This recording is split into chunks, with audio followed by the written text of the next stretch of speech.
أما بعد أعوذ بالله من الشيطان الرجيم بسم الله الرحمن الرحيم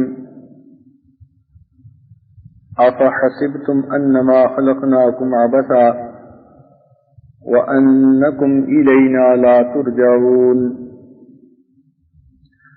وقال الله تعالى في مقام آخر وما خلقت الجن والإنس إلا ليعبدون وقال الله تعالى في مقام آخر من عمل صالحا من ذكر أو أنثى وهو مؤمن فلنحيينه حياة طيبة ولنجزينهم أجرهم بأحسن ما كانوا يعملون وقال رسول الله صلى الله عليه وسلم طلب العلم فریضۃ علی کل مسلم ومسلمہ او کما قال علیہ الصلاۃ والسلام سبحان ربک رب العزۃ عما یصفون سلام علی المرسلین والحمد للہ رب العالمین اللهم صل علی سیدنا محمد وعلی آل سیدنا محمد وبارک وسلم اللهم صل على سيدنا محمد وعلى آل سيدنا محمد وبارك وسلم اللهم صل على سيدنا محمد وعلى آل سيدنا محمد وبارك وسلم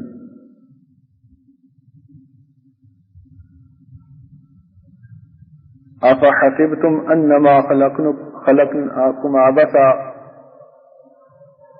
کیا تم یہ گمان کرتے ہو کہ تم بے فائدہ پیدا کیے گئے ہو اور کیا تم ہماری طرف نہیں لوٹائے جاؤ گے؟ دوسری جگہ ارشاد فرمایا کہ ہم نے انسانوں اور جنوں کو نہیں پیدا کیا مگر اپنی عبادت کی خاطر۔ گویا مقصد زندگی اللہ رب العزت کی بندگی ہے۔ ہم اس دنیا میں کچھ مدت کے لیے آئے ہیں اور مقصود اللہ رب العزت کو راضی کرنا ہے۔ ان الدنیا خلقت لکم وانتم خلقتم للآخرہ، فرمایا کہ یہ دنیا تمہارے لیے پیدا کی گئی اور تمہیں آخرت کے لیے پیدا کیا گیا۔ تو ہم نے دنیا میں رہ کر آخرت کی تیاری کرنی ہے، اور یہ تیاری مرد اور عورت دونوں کی ذمہ داری ہے۔ عورتوں میں عام طور پر یہ غلط فہمی پائی گئی ہے کہ شاید ولایت کے درجات تو مرد ہی حاصل کر سکتے ہیں، عورتوں کے لیے تو فقط نماز روزہ اور گھر کے کام کاج ہوتے ہیں، جبکہ اس بات کو اچھی طرح سمجھنے کی ضرورت ہے کہ گھر سے باہر دین کی محنت کرنا یہ مردوں کی ذمہ داری، گھروں کی حدود میں رہتے ہوئے دین کی محنت کرنا یہ عورتوں کی ذمہ داری۔ جس طرح مردوں کے لیے دین کا علم حاصل کرنا ضروری ہے، اسی طرح عورتوں کے لیے بھی دین کا علم حاصل کرنا ضروری ہے۔ چنانچہ ہمارے آقا و سردار نے ارشاد فرمایا طلب العلم فریضۃ علی کل مسلم و مسلمہ، دین کا علم حاصل کرنا مسلمان مرد اور عورت دونوں پر فرض ہے۔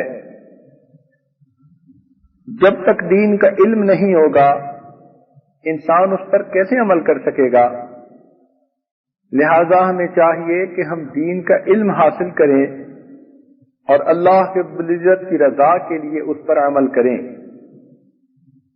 صحابیات کے اندر بہت ساری ایسی مثالیں ملتی ہیں کہ دین کا علم سیکھنے کے لیے وہ بےتاب رہتی تھیں۔ چنانچہ ایک صحابیہ نبی علیہ الصلوۃ والسلام کی خدمت میں حاضر ہوئیں، عرض کیا اے اللہ کے محبوب، مرد لوگ تو آپ سے بہت حدیث سن لیتے ہیں، ہم عورتیں گھروں میں رہتی ہیں، بچوں کی دیکھ بھال کرتی ہیں، گھر کی نگرانی کرتی ہیں، کام کاج سمیٹتی ہیں، ہم آپ کی وہ باتیں نہیں سن پاتی، آپ کوئی دن متعین فرما دیجئے، ہم حاضر خدمت ہو جایا کریں گی، آپ ہمیں اس علم میں سے حصہ عطا کیجئے جو آپ کو اللہ رب العزت نے عطا فرمایا۔ چنانچہ نبی علیہ السلام نے بدھ کا دن متعین کر دیا، صحابیات جمع ہوتی تھیں اور نبی علیہ السلام پردے میں ان کو دین سکھایا کرتے تھے۔ ایک مرتبہ بات کرتے ہوئے ایک عورت نے پوچھا، اے اللہ کے نبی، مرد لوگ تو ہم سے عبادت میں آگے نکل گئے، یہ جنازہ کی نماز کے لیے آپ کے ہمراہ جاتے ہیں، جہاد میں آپ کے ساتھ حصہ لیتے ہیں، مسجد میں جا کر نماز جماعت کے ساتھ ادا کرتے ہیں، جبکہ ہم عورتیں تو گھر کی چار دیواری ہی میں رہتی ہیں، ہم یہ اتنے بڑے بڑے نیکیوں کے کام نہیں کر پاتی، تو ہم تو پیچھے رہ گئیں۔ حدیث پاک میں آتا ہے، نبی علیہ الصلوۃ والسلام نے ارشاد فرمایا، سوال پوچھنے والی نے بہت اچھا سوال پوچھا۔ پھر آپ نے فرمایا کہ جو عورت اپنے بچے کی خاطر رات کو جاگتی ہے، اللہ رب العزت اس مرد اور مجاہد کے برابر اجر دیتے ہیں جو دشمن کی سرحد پر رات کو جاگ کر پہرا دیتا ہے۔ فرمایا کہ جو عورت گھر کے کونے میں نماز پڑھ لیتی ہے، اللہ رب العزت اس کو اس مرد کے برابر اجر عطا فرماتے ہیں جو مسجد میں جا کر تکبیر اولیٰ سے با جماعت نماز پڑھتا ہے۔ تو گویا اللہ رب العزت نے عورتوں کے لیے بھی ولایت و معرفت کے دروازوں کو کھلا رکھا۔ کوئی بھی عورت نیکوکاری پرہیزگاری پر زندگی گزارنا چاہے تو وہ اللہ کی ولیہ بن سکتی ہے، تقیہ نقیہ پاک صاف زندگی گزار سکتی ہے، اللہ کی محبوب بندیوں میں شمار ہو سکتی ہے، جنت کے بلند سے بلند مراتب حاصل کر سکتی ہے، اس میں کوئی رکاوٹ نہیں۔ چنانچہ اس امت کی تاریخ کو پڑھیں تو ایسا معلوم ہوتا ہے کہ ولایت کے درجات کے حصول میں عورتیں مردوں سے پیچھے نہ رہیں، ہر میدان میں ہر قدم پر ولایت کے درجے پر عورتوں نے بھی اسی طرح درجے پائے جس طرح مردوں نے پائے۔ حافظ ابن قیم رحمت اللہ علیہ کے مطابق صحابہ کرام کی تعداد 1,24,000 تھی، جن میں سے فقہا صحابہ جن کو اللہ نے دین میں تفقہ زیادہ عطا کر دیا تھا، لوگ ان سے مسائل پوچھا کرتے تھے اور عمل کرتے تھے، ان کی تعداد 149 تھی، اور ان 149 میں سے بھی 14 حضرات ایسے تھے کہ باقی لوگ ان کے قول کے آنے پر اپنے قول سے رجوع کر لیا کرتے تھے، یعنی وہ عالم تھے، علماء وقت بھی ان کی اقتداء کیا کرتے تھے، تو ان کی تعداد 14 تھی۔ جہاں وہ فہرست بتائی گئی تو اس میں سیدہ عائشہ صدیقہ رضی اللہ تعالی عنہا کا بھی نام شامل ہے۔ تو گویا دین کا علم رکھنے والے جو چوٹی کے علماء صحابہ میں سے تھے، ان میں سیدہ عائشہ صدیقہ بھی شامل تھیں۔ بڑے بڑے جید صحابہ پردے کے پیچھے بیٹھ کر ام المؤمنین سے بعض مسائل پوچھتے، گھر کی زندگی کے بارے میں، نبی علیہ الصلوۃ والسلام کی ازدواجی زندگی کے بارے میں، اور سیدہ عائشہ صدیقہ رضی اللہ تعالی عنہا ان کے کافی وافی جواب دیا کرتی تھی۔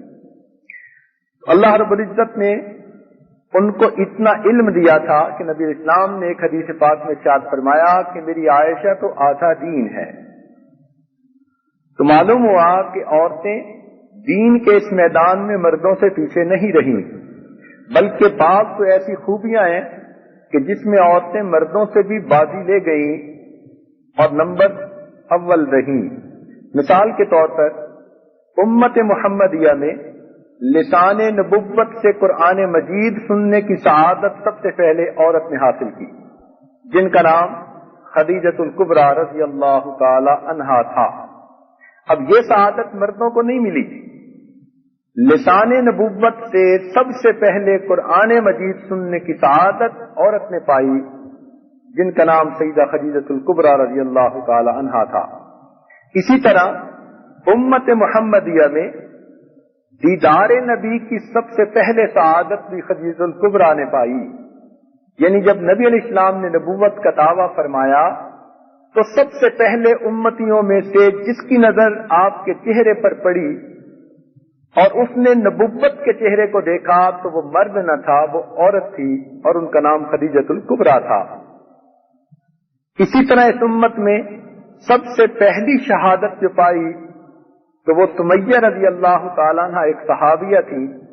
گویا ان تینوں باتوں میں عورتیں مردوں سے بازی لے گئیں، بلکہ یہ عاجز تو یہاں تک کہتا ہے کہ ہر کامیاب مرد کے پیچھے آپ کو کسی نہ کسی عورت کا کردار نظر آئے گا، یا ماں کی شکل میں، یا بہن کی شکل میں، یا بیوی کی شکل میں، یا بیٹی کی شکل میں۔ کوئی دنیا کا کامیاب انسان ایسا نہیں ہو سکتا کہ جس کے پس منظر میں آپ کو عورت کا کردار نظر نہ آتا ہو۔ آئیے چند مثالیں ذرا وضاحت کے لیے آپ سن لیجئے۔ نبی علیہ الصلوۃ والسلام کی کامیاب ترین زندگی کے پیچھے آپ کو خدیجۃ الکبریٰ رضی اللہ تعالی عنہا کا بے مثال ایثار اور تعاون نظر آئے گا۔ جیسے ہی نکاح ہوا، خدیجہ الکبریٰ رضی اللہ تعالی عنہا نے اپنا سارا مال نبی علیہ السلام کے قدموں میں نچھاور کر دیا۔ چنانچہ جب آپ کبھی کفار کی ایذا رسانیوں پر رنجیدہ خاطر ہوتے تو آپ گھر آتے تو خدیجۃ الکبریٰ رضی اللہ تعالیٰ عنہ آپ کو تسلیاں دیتی۔ بلکہ جب پہلی مرتبہ وحی نازل ہوئی تو نبی علیہ الصلوۃ والسلام کافی خوف زدہ تھے، ایک نئی بات، نئی چیز تھی۔ آپ گھر تشریف لائے، فرما رہے تھے زملونی زملونی، مجھے کمبل اڑا دو، مجھے کمبل اڑا دو۔ اس موقع پر بخاری شریف کی روایت ہے کہ نبی علیہ السلام نے ارشاد فرمایا خشیت علی نفسی، کہ مجھے اپنی جان کا خوف اور خطرہ ہے۔ یہ بات سن کر خدیجۃ الکبریٰ نے عرض کیا اے اللہ کے نبی، کاللہ، ہرگز نہیں، اللہ رب العزت آپ کو ہرگز جو ہے وہ ضائع نہیں فرمائیں گے۔ ما یخزیک اللہ، اللہ تعالیٰ آپ کو ہرگز جو ہے وہ ضائع نہیں ہونے دیں گے۔ انک لتصل الرحم، آپ تو صلہ رحمی کرنے والے ہیں۔ وتکسب المعدوم، اور جن کے پاس کچھ نہیں ہوتا ان کو کما کے دینے والے ہیں۔ وتقرئ الضیف، مہمان نوازی کرنے والے ہیں۔ وتحمل الکل، اور لوگوں کا بوجھ اٹھانے والے ہیں۔ وتعین علی نوائب الحق، اور نیک کاموں میں آپ دوسروں کی مدد کرنے والے ہیں۔ اے محبوب، کیونکہ آپ کے اندر یہ اچھے اخلاق ہیں، اس لیے اللہ رب العزت آپ کو ہرگز ضائع نہیں ہونے دیں گے۔ آپ کی ان باتوں کو سن کر نبی علیہ السلام کو تسلی نصیب ہو جاتی۔ چنانچہ محبوب کی اس کامیاب زندگی کے پیچھے آپ کو بیوی کی شکل میں ایک عورت کا کردار نظر آئے گا۔ اسی طرح حضرت عمر رضی اللہ تعالیٰ عنہ اس امت کے ایک اور کامیاب انسان، جن کو مراد مصطفیٰ ہونے کا شرف نصیب ہوا، جن کو اللہ نے اتنا بڑا ایمان عطا کیا تھا کہ نبی علیہ السلام نے فرمایا لو کان بعدی نبیا لکان عمر، اگر میرے بعد کوئی نبی آنا ہوتا تو عمر میں اللہ نے وہ صفات رکھی تھی کہ وہ نبی بنا دیے جاتے۔ فرمایا کہ جس راستے سے عمر جاتا ہے شیطان اس راستے کو چھوڑ دیتا ہے۔ 3 مرتبہ ایسا ہوا کہ شیطان نے عمر رضی اللہ عنہ کا سامنا کیا اور عمر رضی اللہ عنہ نے 3 مرتبہ اس کو زمین پر گرا دیا، اور تیسری مرتبہ اس کے چہرے پر ایک تھپڑ لگا کر کہا کہ تم میرے سامنے کیسے آ سکتے ہو۔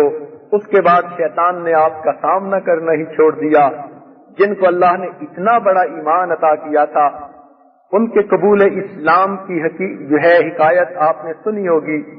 ایک مرتبہ تلوار ہاتھ میں لے کر نکلے کہ نبی علیہ الصلوۃ والسلام کو شہید کرتا ہوں۔ راستے میں ایک صحابی ملے، دیکھا کہ عمر کے چہرے پر غصے کے آثار ہیں۔ پوچھا عمر کہاں جانے کا ارادہ ہے؟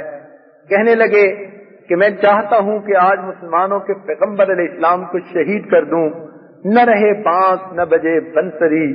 ان صحابی نے کہا کہ تم اپنے گھر کی تو خبر لو، تمہاری بہن فاطمہ اور تمہارے بہنوئی بھی مسلمان ہو چکے، یہ سننے کی بات تھی کہ عمر کا غصہ تو کئی چند ہو گیا، اپنے بہن کے گھر کی طرف آئے، دروازے پہ دستک دی، بہن نے پہچان لیا کہ دروازے پر عمر آئے ہیں، چنانچہ جو قرآن مجید کے چند سے پڑھ رہی تھیں اور جو صحابی پڑھا رہے تھے وہ صفحے بھی چھپا دیے گئے، وہ صحابی بھی چھپ گئے۔ دروازہ کھولا، عمر رضی اللہ تعالیٰ عنہ نے جا کر بہنوئی سے پوچھا، میں نے سنا ہے کہ تم لوگ مسلمان بن چکے۔ بہنوئی نے جواب دیا کہ عمر، اگر اسلام سچا دین ہے تو پھر اس کو قبول کرنے میں کیا رکاوٹ ہے؟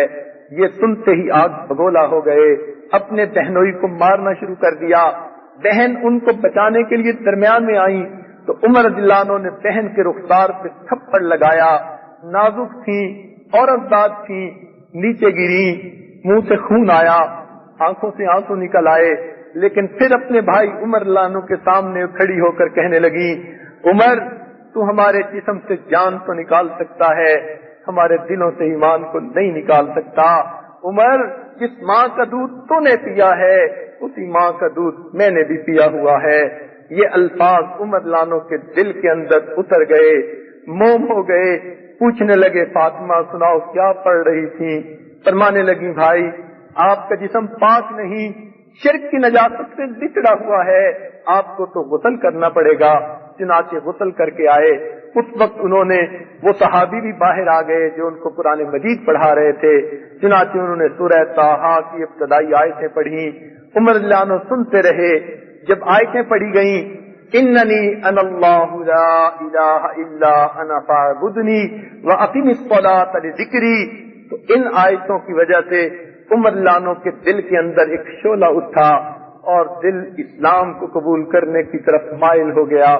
فرمانے لگے، اچھا مجھے بھی کلمہ پڑھا دو۔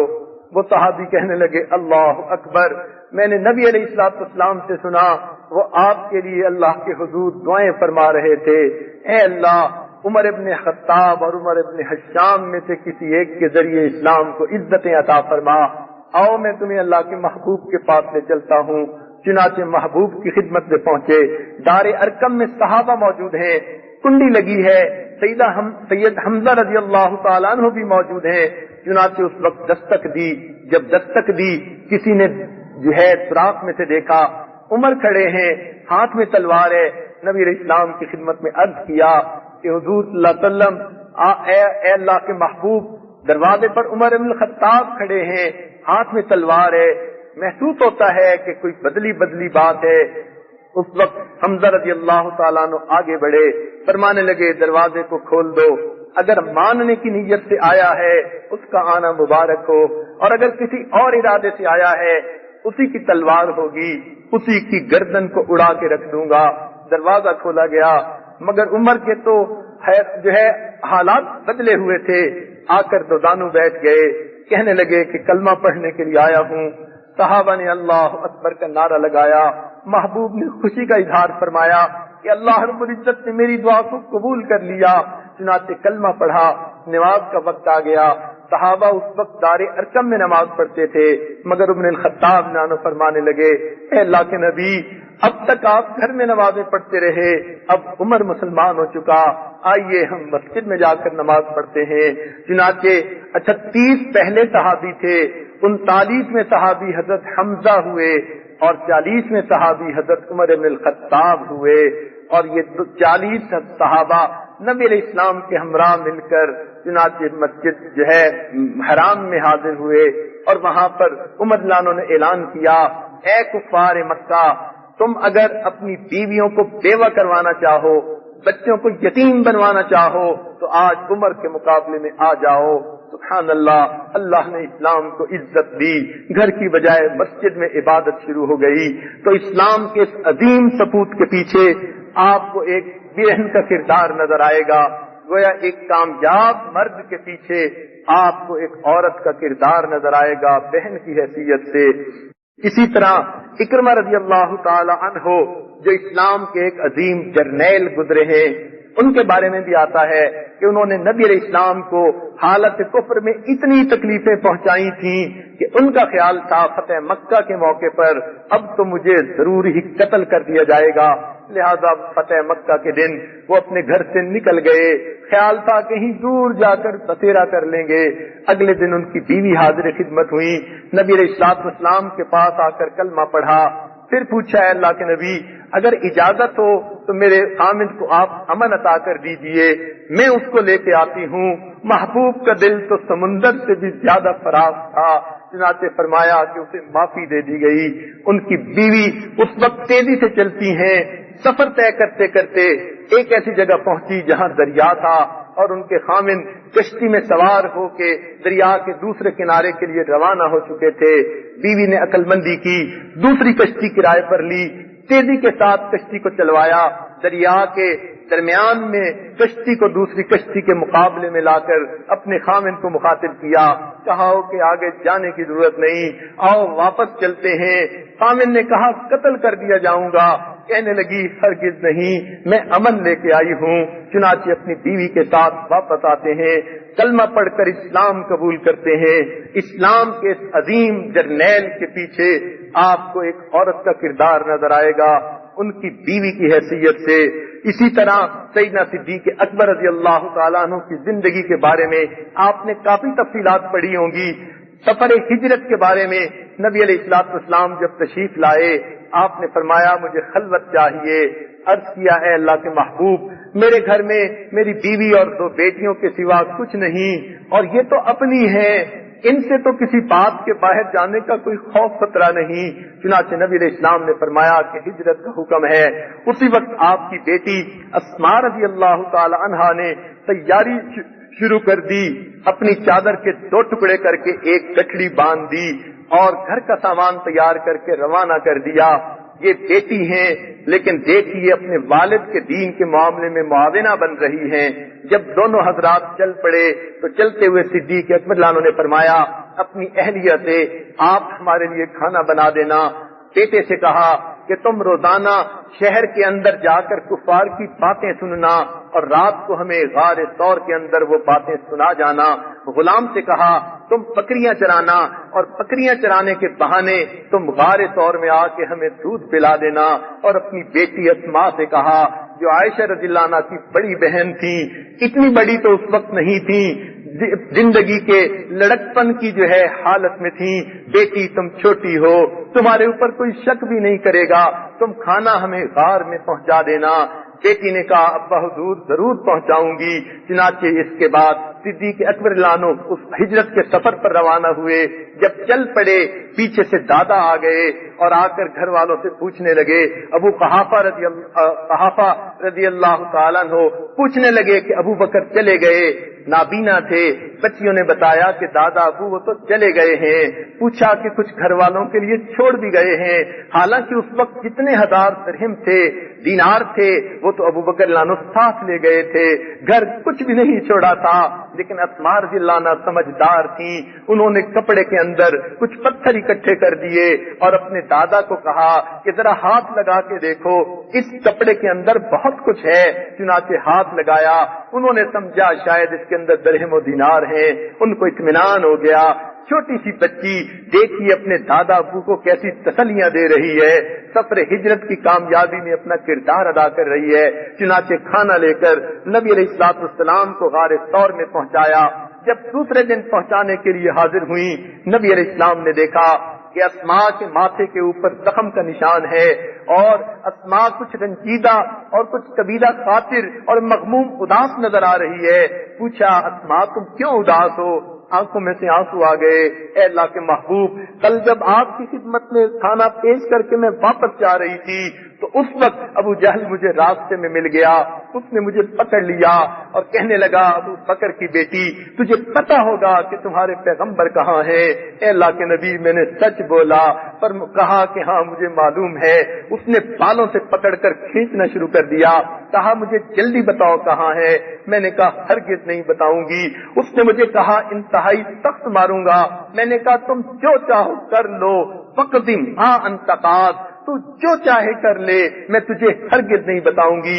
اے اللہ کے محبوب، اس نے اچانک مجھے تھپڑ مارا، میں چوٹی تھی، نیچے چٹان پر گری، میرے ماتھے سے خون نکل آیا، آنکھوں سے آنسو آ گئے۔ اس نے سر کے بالوں سے پکڑ کے پھر کھڑا کر دیا، کہنے لگا اسماء بہت ماروں گا۔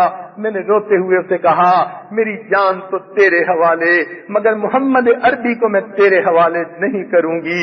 اس بات کو سن کر نبی علیہ الصلوۃ والسلام آپ دیدہ ہو گئے اور آپ نے فرمایا ابو بکر، میں نے سب کے احسانات کا بدلہ دنیا میں دے دیا، مگر تیرے احسان کا بدلہ قیامت کے دن اللہ دے گا۔ سبحان اللہ۔ تو سیدنا صدیق اکبر عنہ کے سفر ہجرت کی کامیابی میں آپ کو ایک بچی کا کردار نظر آئے گا، ایک بیٹی کی حیثیت سے۔ سبحان اللہ۔ اسی طرح آپ آگے امت کے اندر دیکھتے چلے آئیے، آپ کو کتنی مثالیں ایسی ملیں گی۔ صحابہ کرام کے بعد تابعین، تبع تابعین اور امت کے جتنے مشاہیر گزرے، ان کی زندگیوں میں آپ کو یہ روشن اور تابناک مثالیں ملیں گی۔ چنانچہ بایزید بستامی رضی اللہ عنہ ہمارے سلسلہ کے ایک بزرگ ہیں، جن کے بارے میں جنید بغدادی رضی اللہ عنہ نے فرمایا کہ بایزید کو اولیاء اللہ میں وہ مقام حاصل ہے جو جبرائیل امین کو دوسرے فرشتوں کے اندر حاصل ہے۔ ان کے بارے میں آتا ہے کہ بچپن میں یتیم ہو گئے تھے، ماں نے بچے کو مدرسے میں ڈالا، قاری صاحب سے کہا کہ ان کو جلدی جلدی گھر نہ آنے دینا، گھر کی وجہ سے کہیں مدرسے سے دل اچاٹ نہ ہو جائے۔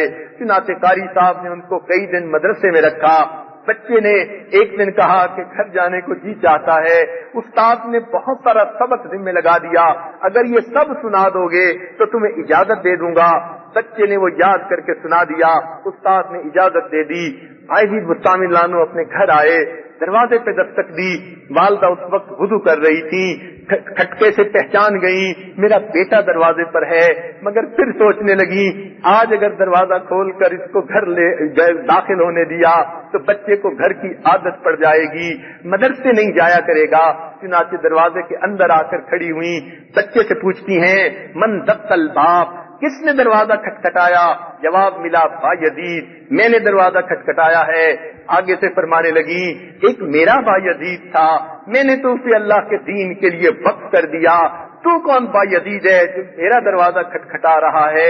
بچہ سمجھدار تھا، پہچان گیا امی چاہتی ہے میں دین کا علم حاصل کروں۔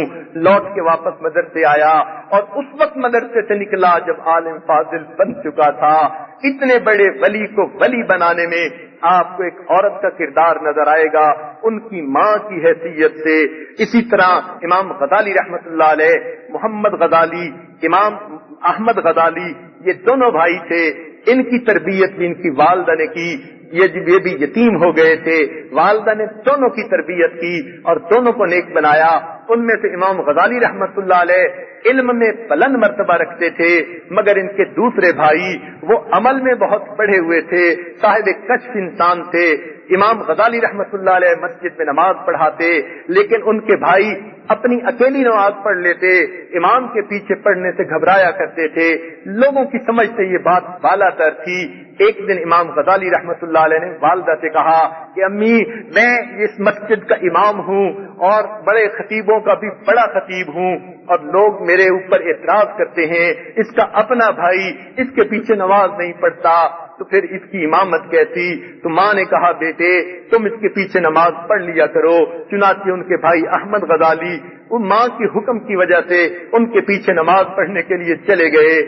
امام غزالی رحمت اللہ علیہ نے نماز پڑھانی شروع کی، پہلی رکعت تو انہوں نے پڑھی، مگر دوسری رکعت میں ان کے بھائی نے نماز توڑی اور واپس آ گئے۔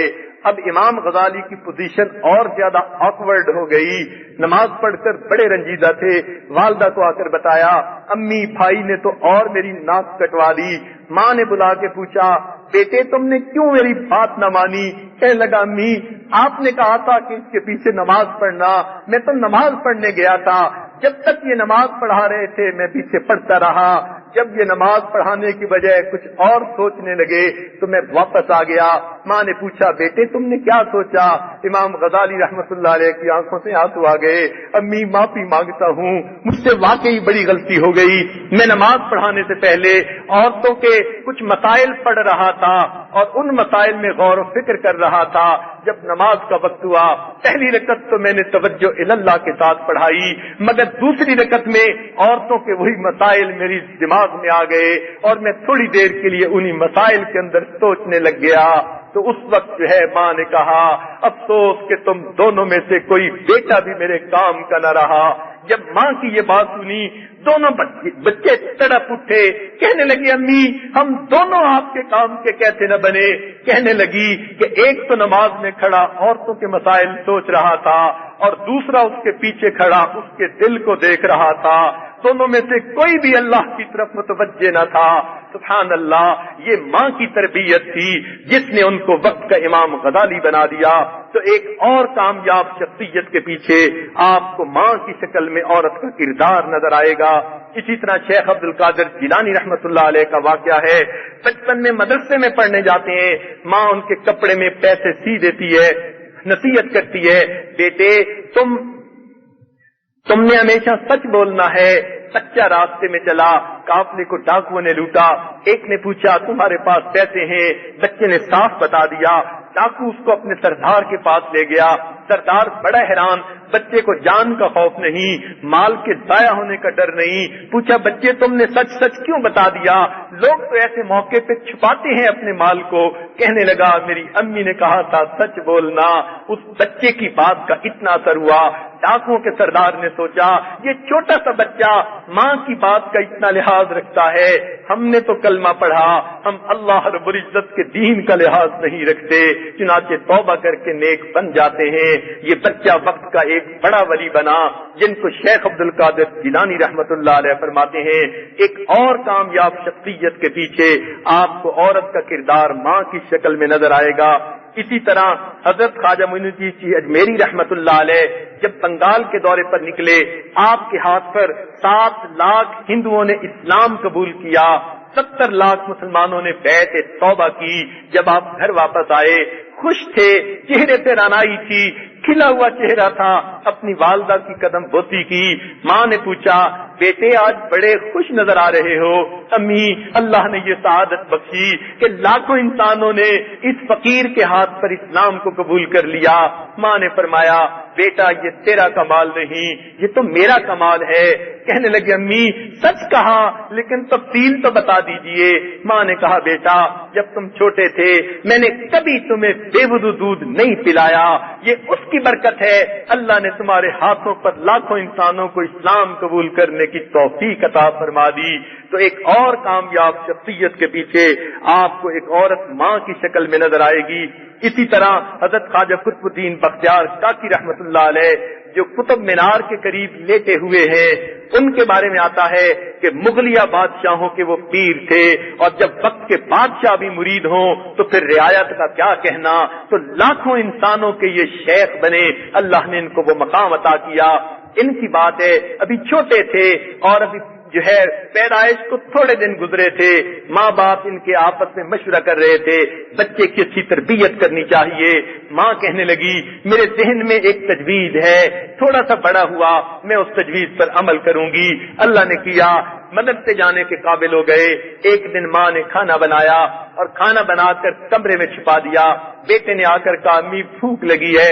ماں نے کہا بیٹا ہم بھی اللہ سے مانگتے ہیں، وہی رزق دینے والا ہے، دنیا کے ہر انسان کو اور جاندار کو وہی رزق دیتا ہے، تم بھی اللہ سے مانگو.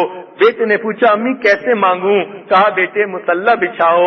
مصلی پر اتحیات کی شکل میں بیٹے کو بٹھایا اور اس کو کہا ہاتھ پھیلاؤ.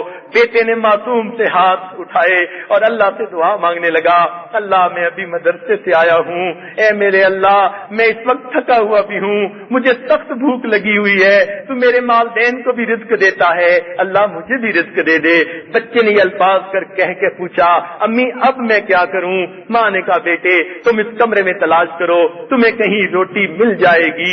چنانچہ بچے نے ذرا ادھر ادھر ڈھونڈا, ماں نے تو پکا کے خود رکھی ہوئی تھی, ایک جگہ مل گئی. بچے نے خوشی خوشی کھانا کھا لیا. اب یہ روز کی روٹین بن گئی. جب بچے کو روز کھانا اس طرح سے ملنا شروع ہوا تو بچے کے ذہن میں تجسس پیدا ہوا. وہ ماں سے پوچھتا, امی اللہ کتنے اچھے ہیں, ہر ایک کو کھانا دیتے ہیں, جنگل والوں کو بھی کھانا دیتے ہیں, شہر والوں کو بھی کھانا دیتے ہیں, انسانوں کو بھی دیتے ہیں, حیوانوں کو بھی دیتے ہیں. امی اللہ ہمیں جو ہے ہمیں کتنے پیارے ہیں. تو بچہ جب اللہ سے محبت کی باتیں کرتا, ماں کا دل یوں اچھلنے لگتا, سمجھتی میری تدبیر کارگر ہو رہی ہے, میرے بیٹے کے دل میں اللہ رب العزت کی محبت بڑھ رہی ہے, اللہ رب العزت کے احسان کی وجہ سے اس کے دل کے اندر اللہ سے تعلق جڑ رہا ہے. تو ماں خوش تھی کہ میرے بچے کے دل میں بچپن سے ہی اللہ رب العزت کی محبت جاگزی ہو رہی ہے. مگر ایک دن عجیب واقعہ پیش آیا. ماں اپنے رشتہ داروں کے ہاں کسی تقریب میں چلی گئی اور وقت کا احساس نہ رہا. جب خیال آیا تو بہت دیر ہو چکی تھی, بچے کے مدرسے سے واپس آنے کا وقت ہو چکا تھا اور ماں نے تو کھانا بھی پکا کے نہیں رکھا تھا. جب خیال آیا آنکھوں سے آنسو آ گئے, سر پہ اپنا جو ہے وہ برقع رکھا, اب تیزی سے گھر کی طرف بھی چل رہی ہے, رو بھی رہی ہے, راستے میں دعائیں بھی مانگ رہی ہے. میرے مالک میں نے اپنے بچے کے یقین بنانے کے لیے یہ ایک کاروائی شروع کی تھی, اللہ میری لاج رکھ لینا, اگر بچے کا یقین آج ٹوٹ گیا تو پھر میری محنت ضائع چلی جائے گی, یہ میری کوتاہی تھی, مجھے وقت کا احساس نہ رہا. چنانچہ ماں روتی ہوئی گھر جب پہنچی دیکھتی ہے کہ بیٹا میٹھی نیند سویا ہوا ہے. ماں نے جلدی سے کھانا بنا کر ایک جگہ چھپا دیا, پھر بیٹے کے پاس آئی, رخسار کا بوسہ لے کر اس کو جگایا, سینے سے لگایا, میرے بیٹے آج تو تجھے بڑی بھوک لگی ہوگی. بیٹا اٹھ کر کہنے لگا امی نہیں مجھے تو بھوک نہیں لگی. ماں نے پوچھا بیٹا وہ کیسے؟ امی میں مدرسے سے جب آیا تھا آپ تو گھر پہ تھی نہیں, میں نے مصلی بچھایا اور میں نے اللہ تعالیٰ سے دعا مانگی, اللہ تھکا ہوا ہوں, بھوک بھی لگی ہے اور آج تو امی بھی گھر پہ نہیں, اللہ مجھے کھانا دے دیجئے. اس کے بعد امی میں کمرے میں گیا, مجھے ایک جگہ ایک روٹی پڑی ہوئی نظر آئی, امی میں نے اسے کھا لیا, لیکن جو مزہ مجھے آج آیا اس سے پہلے مجھے وہ مزہ کبھی نہیں آیا تھا. ماں نے کہا الحمدللہ سبحان اللہ. اس طرح پہلے وقتوں میں مائیں اپنے بچوں کا یقین اور ایمان بڑھایا کرتی تھیں اور بچے بڑے ہو کر وقت کے مشائخ اور بڑے علماء کبار بنا کرتے تھے. تو ایک اور کامیاب انسان کی زندگی کے پیچھے آپ کو ایک عورت کا کردار نظر آئے گا ایک ماں کی حیثیت سے, اور یہ شروع سے اسلام کی تاریخ میں مثالیں ملتی چلی آ رہی ہیں. چنانچہ ایک صحابیہ کے بارے میں آتا ہے, اب ان کے 4 بیٹے تھے, جب کھانا کھانے بیٹھتے چاروں کو کہتی میرے بیٹو نہ میں تمہارے ماموں کو رسوا کیا نہ میں نے تمہارے باپ کے ساتھ خیانت کی. بچے چھوٹے سمجھ نہ پاتے, پوچھتے امی آپ کیا کہنا چاہتی ہیں؟ ماں کہتی بیٹو میں ایسے کردار کی مالکہ ہوں, اتنی پاک دامنی کی زندگی گزاری کہ جب میں کنواری تھی تمہارے ماموں کو رسوا نہ کیا, اور جب میری شادی ہوئی میں نے کوئی ایسی غلطی نہ کی کہ تمہارے باپ کے ساتھ خیانت ہوتی. میں پاک دامنہ زندگی گزارنے والی عورت ہوں. بیٹے پوچھتے امی آپ کہنا کیا چاہتی ہیں؟ فرماتی میری ایک تمنا ہے اسے پوری کر دینا. بیٹے پوچھتے امی کون سی تمنا؟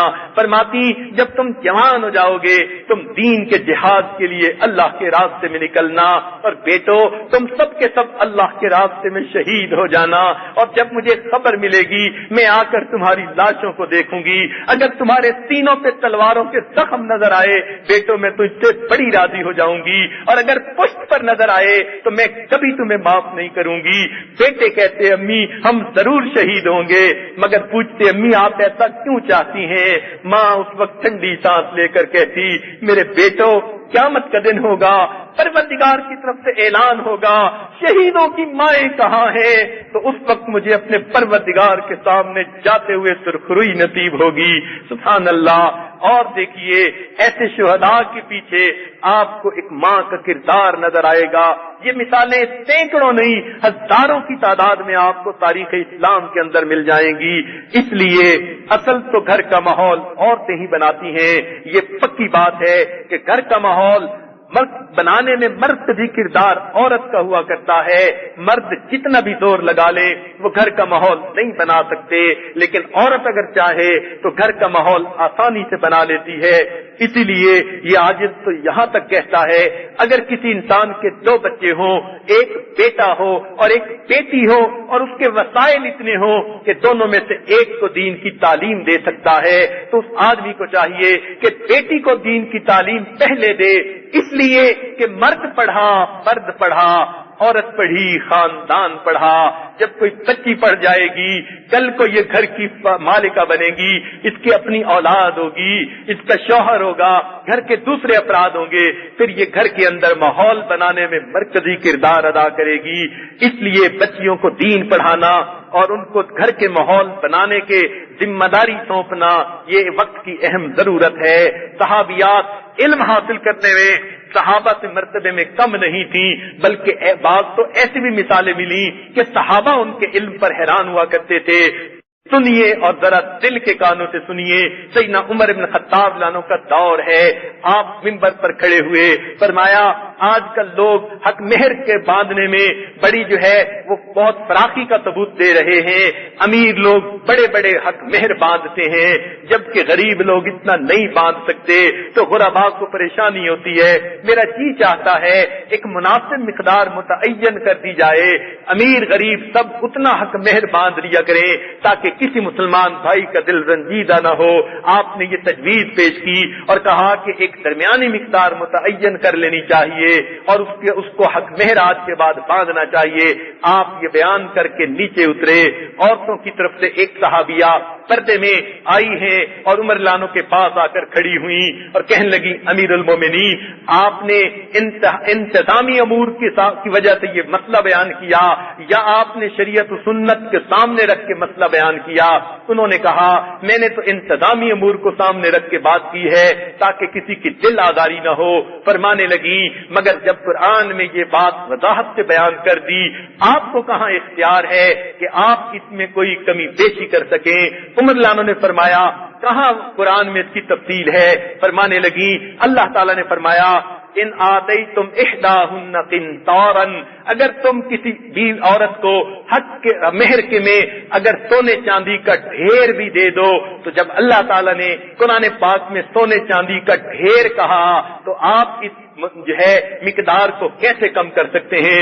عمر لانو اسی طرح الٹے پاؤں واپس منبر پر آئے، فرمانے لگے ایک بہن نے اپنے بھائی کی غلطی کو نشاندہی فرما دی، چنانچہ آپ نے فرمایا میں اپنے الفاظ واپس لیتا ہوں. جب پروردگار نے حد متعین نہیں کی تو لوگوں کے پاس جوائز ہے، ہر بندہ اپنی مرضی کے مطابق ہر حق مہر باندھ سکتا ہے.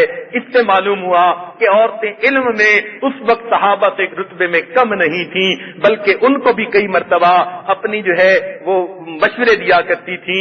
اسی طرح تابعین کی بات ہے، حجاج بن یوسف کا زمانہ اور وہ اپنے وقت کا بہت سخت گیر حاکم تھا، بہت لوگ اس سے ڈرتے تھے. اس نے ایک بوڑھی عورت کے بیٹے کو سزا دلوائی تو بوڑھی عورت نے آ کر حجاج کو سخت کہا اور کہا حجاج تم ظلم کرنا چھوڑ دو، نہیں تو اللہ تعالیٰ تمہیں ایسے مٹائیں گے جیسے اس نے قرآن کے پہلے 15 پاروں میں سے کلا کا لفظ اڑا دیا ہے. حجاج خود بھی حافظ تھا، قاری تھا، بلکہ مقری تھا. جب اس نے قرآن پر نظر ڈالی تو پہلے 15 پاروں میں کہیں کلا کا لفظ نظر نہ آیا. کہنے لگا واقعی بات تو تم نے سچ کہی، اگر کہیں کلا کا لفظ ہوتا میں تمہیں بھی سزا دلواتا. سوچنے کی بات ہے اس وقت کی بوڑھی عورتیں بھی اپنی روزمرہ کی گفتگو میں ایسے علمی نکات بیان کیا کرتی تھیں. اس قسم کی مثالیں اور بھی کئی زیادہ ہیں. تو نبی علیہ السلام نے صحابیات کی تعلیم و تربیت کے لیے خصوصی جو ہے اہتمام فرمایا. چنانچہ سیدہ حفصہ جو ام المؤمنین ہیں ان کو لکھائی نہیں آتی تھی، ان کی لکھائی سنوارنے کے لیے آپ نے شفا ادویہ کو سفارش کی اور فرمایا کہ میری بیوی کو تم لکھنا سکھا دو. معلوم ہوا نبی علیہ السلام نے عورتوں کی دینی تعلیم کے لیے خود اہتمام فرمایا اور کہہ دیا کہ ان پر بھی دین کا سیکھنا فرض ہے، لہذا عورتوں کی ذمہ داری ہے وہ دین کو سیکھیں، زندگی دین کے مطابق گزاریں. بلکہ اس امت میں عورتوں نے کئی تو ایسے ایسے کام کر دکھائے کہ ان کے کارناموں کو سن کر انسان حیران ہو جاتا ہے. مثال کے طور پر حفاظت قرآن ہی کا واقعہ لے لیجئے. قرآن مجید کی حفاظت دو طرح سے ہوئی. ایک اس کو سینوں میں حفظ کیا گیا, محفوظ کر لیا گیا. ایک اسے سفینوں میں کاغذ کے صفوں پر جو ہے وہ محفوظ کر لیا گیا. تو عورتیں اس میدان میں مردوں سے پیچھے نہ رہی, انہوں نے سینوں میں بھی قرآن کو محفوظ کیا, سفینوں میں بھی محفوظ کیا, بلکہ اس امت کی جوان بچیوں اور بیٹیوں نے سفینوں میں قرآن کو محفوظ کرنے میں مردوں سے زیادہ نمایاں کردار ادا کیا. پہلے زمانے میں پرنٹنگ پریس تو ہوتے نہیں تھے, تو قرآن مجید ہاتھ سے لکھے جاتے تھے. اب اتنے کاتب مرد کہاں سے آئے جو ہزاروں کی تعداد میں قرآن لکھیں, جو ہر گھر میں پہنچ جائے. تو اس زمانے میں دستور یہ بنا ہوا تھا, بچیاں دین کی تعلیم پاتی, اپنی لکھائی کو اچھا بناتی, اور جب تعلیم سے فارغ ہو کر اپنے رشتے کے انتظار میں گھر میں وقت گزارتی, اس وقت بچی کا یہ معمول ہوتا, وہ گھر کے سارے کام کاج کرتی, اور کام کاج کرنے کے بعد جو وقت فارغ ہوتا تو وہ کاغذ کے اوپر خوبصورت الفاظ میں اور خوش نویسی کے ساتھ اللہ کے قرآن کو باوضو ادب کے ساتھ, محبت کے ساتھ بیٹھ کر لکھنا شروع کرتی. محبت سے بھرا ہوا ایک ایک لفظ لکھتے لکھتے سال دو سال میں وہ قرآن مجید کو مکمل کر لیتی. ماں باپ اس قرآن مجید کی سنہری جلد بنوا دیا کرتے. جب اس بچی کی شادی ہوتی, اس کے جہیز میں وہ سنہری قرآن ساتھ دیا جاتا. یہ پیغام تھا سسرال والوں کے لیے کہ میری بیٹی نے گھر میں ایسی پاکیزہ زندگی گزاری کہ اس کا وقت ادھر ادھر کی بےہودہ باتوں میں نہیں گزرا, اللہ کے قرآن کی حفاظت میں گزرا ہے. اس وقت ہر نوجوان بچی اپنے لیے قرآن لکھ کر اگلے گھر جاتی. چنانچہ لاکھوں کی تعداد میں قرآن لکھے گئے, اور یہ صحرا بھی, یہ شان بھی اللہ نے عورتوں کو عطا کی کہ قرآن مجید کی حفاظت میں انہوں نے جو ہے کردار ادا کیا. کل قرآن مجید قیامت کے دن ان کی شفاعت کرے گا, اللہ کے ہاں ان کو درجے ملیں گے. اسی طرح کی اور کئی مثالیں نظر آتی ہیں. بلکہ حفاظت حدیث میں بھی عورتیں مردوں سے پیچھے نہ رہی. کتابوں میں لکھا ہے, امام مالک رحمت اللہ علیہ جو فقیہ مدینہ تھے, امام مدینہ تھے, ان کے بارے میں آتا ہے حدیث کا درس دینے کے لیے مسجد نبوی میں بیٹھتے تھے. ایک پردہ لگا تھا جس کے پیچھے ان کی بیٹیاں بیٹھتی تھیں. جب مرد لوگ حدیث پاک کی قرات کرتے, اس کو پڑھتے تھے, اگر ان کے پڑھنے میں کہیں عبارت کی غلطی ہوتی تو پردے کے پیچھے سے ان کی بیٹیاں ایک جگہ لکڑی لکھی ہوتی تھی, لکڑی کو لکڑی تاکہ کتنی مثالیں ہیں. عبادت میں بھی عورتیں مردوں سے پیچھے نہ رہی, قرآن کے عشق میں بھی عورتیں مردوں سے پیچھے نہ رہی. چنانچہ محمد ابن سیری رحمت اللہ علیہ تابعین میں سے گزرے ہیں. امام جو ہے امام مالک رحمت اللہ علیہ کے ہم اثر تھے. اللہ نے ان کو جو ہے خواب کی تعبیر کا خاص علم عطا کیا تھا. حتیٰ کہ امام مالک رحمت اللہ علیہ بھی خواب دیکھتے تھے تو محمد ابن سیری سے تعبیر پوچھا کرتے تھے. انہوں نے تعبیر الرؤیا کے نام سے کتاب لکھی. اکثر علماء خواب کی تعبیریں بتاتے ہوئے اس کتاب کی طرف رجوع کرتے ہیں. چنانچہ وہ محمد ابن سیری ایک وقت میں قرآن کے عالم بھی تھے, حدیث کے عالم بھی تھے, وقت کے بڑے مشہور بزرگوں میں سے تھے. ان کے بارے میں آتا ہے کہ ان کی ایک بہن تھی جن کا نام حفصہ تھا.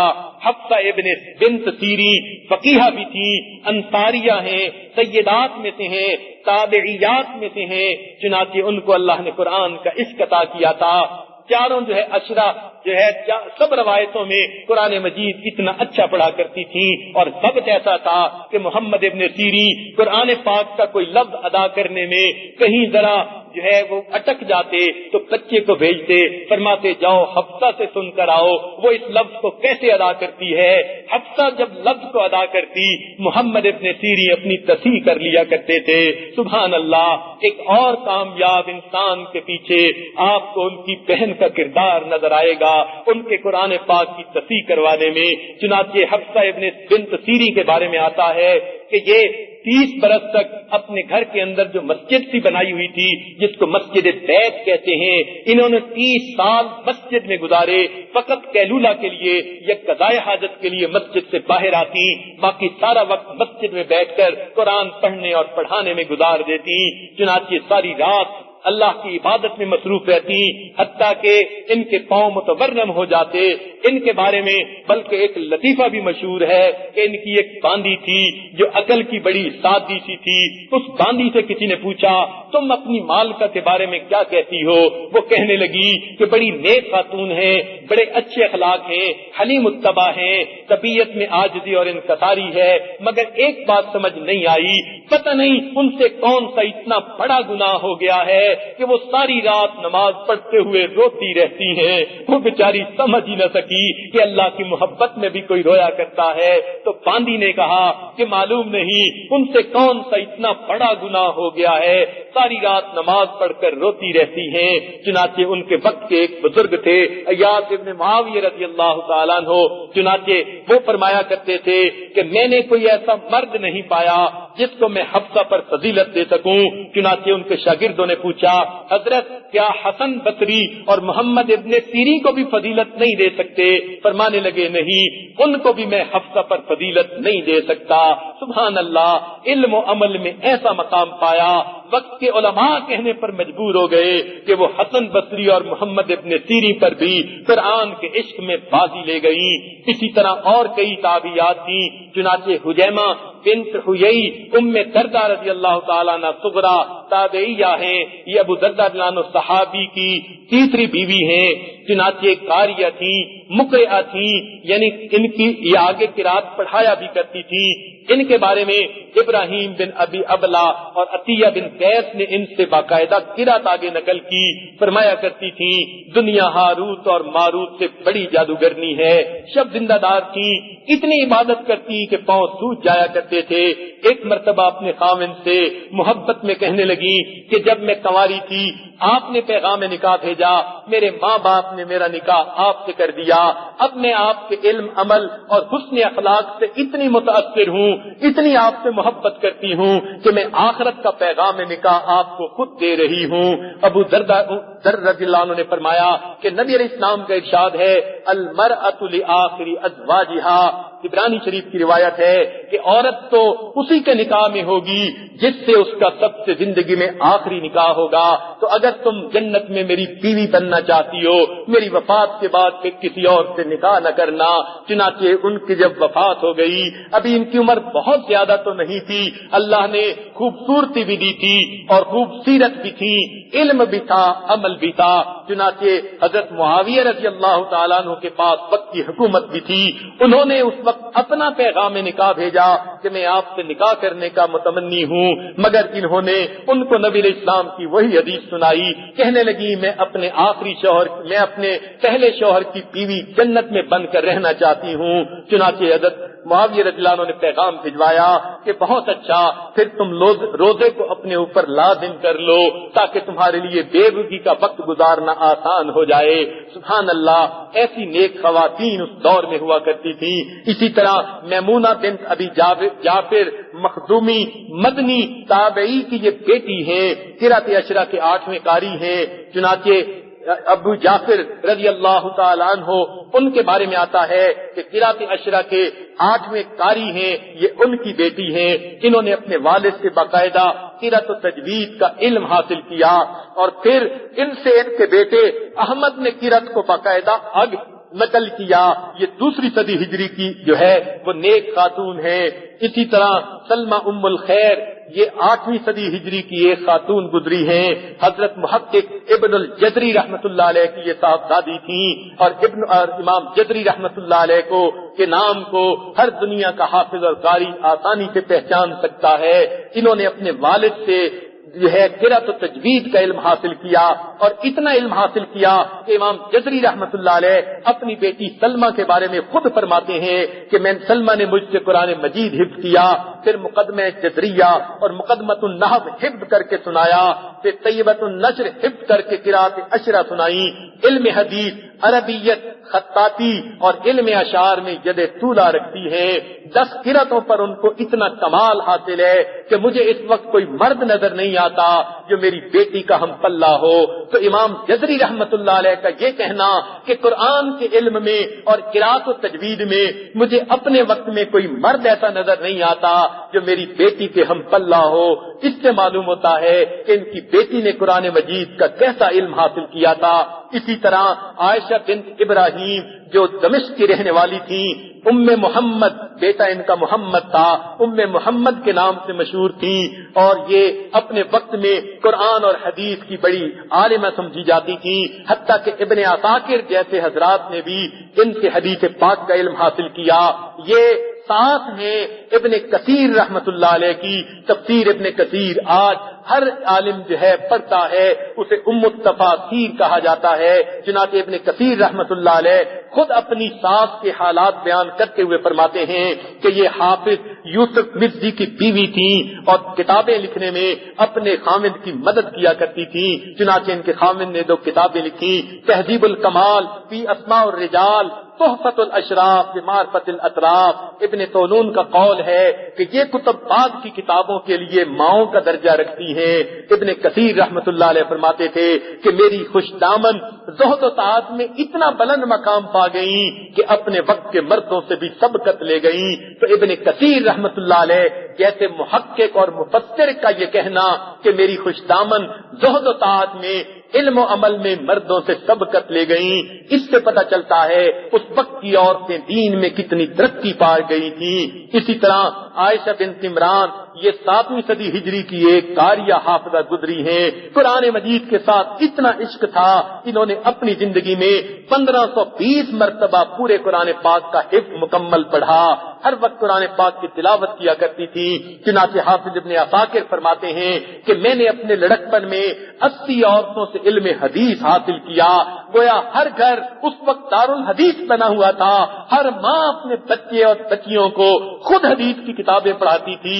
مشکات شریف تو لکھی اسی لیے گئی کہ عورتیں اگر بخاری شریف کی تمام سیاستہ کی کتابوں کی تفصیلی علم نہیں پڑھ سکتی یا پڑھا سکتی تو چلو ایک ایسی کتاب بنا دی جائے جس میں تمام سیاستہ کی احادیث لے لی جائیں، ہر باب کی احادیث آ جائیں، اگر عورت اس کو پڑھ لے، اپنی بچیوں کو پڑھا دے تو اسے دین کا ضروری علم حاصل ہو جائے۔ تو مشکات المصابیح تو لکھی ہی اسی لیے گئی، چنانچہ سمت میں مشکات شریف تک کی تعلیم تو تمام بچیوں کو دی جاتی تھی، بلکہ قریب کے زمانے تک یہ علم جاری رہا۔ چنانچہ قاری محمد طیب رحمت اللہ علیہ خود فرمایا کرتے تھے میں نے اپنی دادی صاحبہ سے، یعنی حضرت نانوتوی رحمت اللہ علیہ کی اہلیہ صاحبہ سے فرماتے تھے میں نے اپنی دادی صاحبہ سے مشکات شریف کو سبکن گھر میں پڑھا۔